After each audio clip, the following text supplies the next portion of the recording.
In this video, we're going to be talking about prepositional phrases. Prepositional phrases are so important for the SAT and the ACT. Although you're not directly tested on them, you are tested on seeing prepositional phrases. I'm Katya, the inventor of the Severson method, a scientifically proven way to learn anything fast, including the English grammar and the prepositional phrases.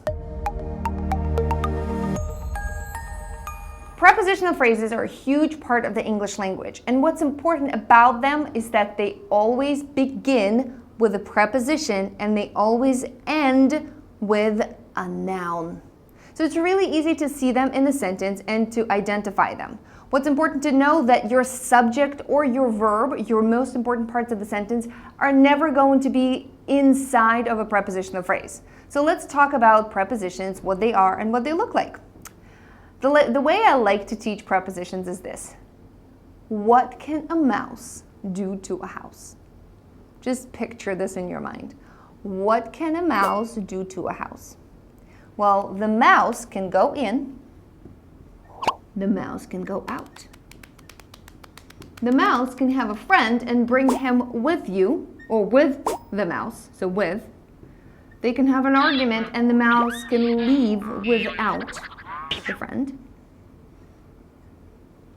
The mouse can go around the house. The mouse can go above the house. The mouse can go below the house. The mouse can go across the house.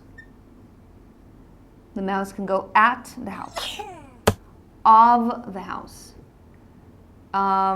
between the two houses. So there's about 25 prepositions as far as I'm aware of. I want you to know that of is the most frequent preposition in the English language. We see it more frequently than any other preposition. One of the statistics that I saw was it's about 33% more popular than any other preposition. Why? Because of is a part of an apostrophe. Instead of saying the video of Katya, we can say Katya's recording. And so because we have so many possessive case and that's so many possessions that could be undone with of is the number one preposition. Here's what's interesting about prepositional phrases. They begin with a preposition. They will always begin with this short little word. In my house.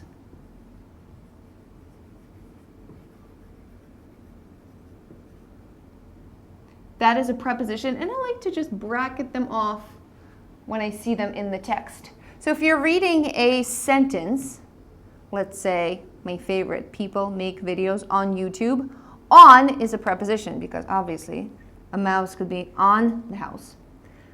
On YouTube would be a prepositional phrase. I go to school. To school would be a prepositional phrase because a mouse can go to the house, obviously. So to school would be a prepositional phrase. I want you to really dive deep into those prepositional phrases, and whenever you're maybe looking for a subject, whenever you're looking at the subject-verb agreement question, what I teach is to quickly locate your prepositional phrases and just cross them out. Because prepositional phrases do have important information, but it is never the subject or the verb.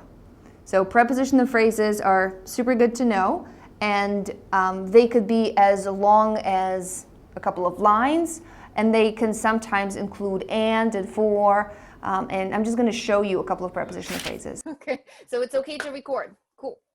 And it's okay for me to share it with my YouTube people. You know what? I totally think that's cool. No, Okay. It's okay, yes. Okay, cool. So I just want to quickly show this little segment that you just read to me beautifully. A clerk in a trade union office during the Second World War. What type of phrase is that? Do you know? It begins with a noun and it ends with a noun. I'm not sure. It's a noun phrase, Oh. or in the positive. Remember how we had additional phrases? Mm-hmm. A noun phrase was one of them. Inside of that noun phrase, you have a bunch of prepositional phrases. In a trade union office, that's one, because prepositional phrases. Tell me more about prepositional phrases. They begin with a. You have a legit stage fright, don't you? I don't have a stage fright, but you did make me kind of forget. So prep phrases, in, out, over, under, those. That's right. So prepositional phrases begin with a preposition and they end with a. They end with a Noun. noun. That's right. So a clerk in the trade union office, that would be prepositional phrase. And then during is also a preposition. During the Second World War, that's another prep phrase. Okay. But altogether, this whole part is not a sentence because it's missing a verb. And I heard you even like your brain stumbled for a little bit. You're like, what do you mean you put a comma here? Because a clerk, supposedly that's a subject because you begin a sentence with a noun, and then a clerk in a trade union office during the Second World War. Like there's no verb like was or began her career or anything. So that is all just a noun phrase, or another word for a noun phrase was a positive. So you probably remember we were working on the positives a lot. So that's the classical example of a positive. So what would be your subject though if all of this is just a positive phrase at the beginning of a sentence? Yeah, Yeah. Saskin. Saskin, that would be your subject. And what would be the verb? Regards. Regards. And then regards herself. And then as a primary source on the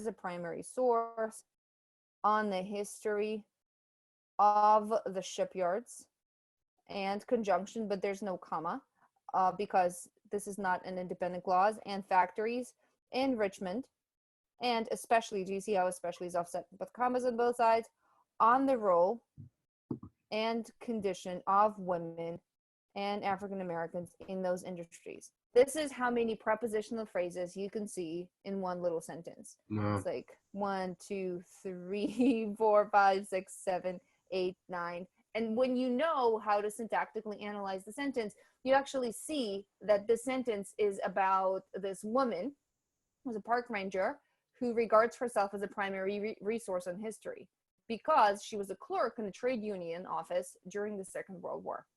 I hope you guys liked this video and hope you now know how to navigate prepositional phrases, and it will really help you in your reading comprehension and in your grammar success. Don't forget, every month you get chosen to be one of the lucky people to be included to get a free tutoring session with me. And you can do that by entering your name and just leave a comment below this video. And that's how you enter. Every month we choose one lucky person, and the way we choose it is just ask somebody who's at my office today, one of the clients, and then they just randomly choose a person, and then we contact you via YouTube. All right, guys, I'll see you soon. Bye.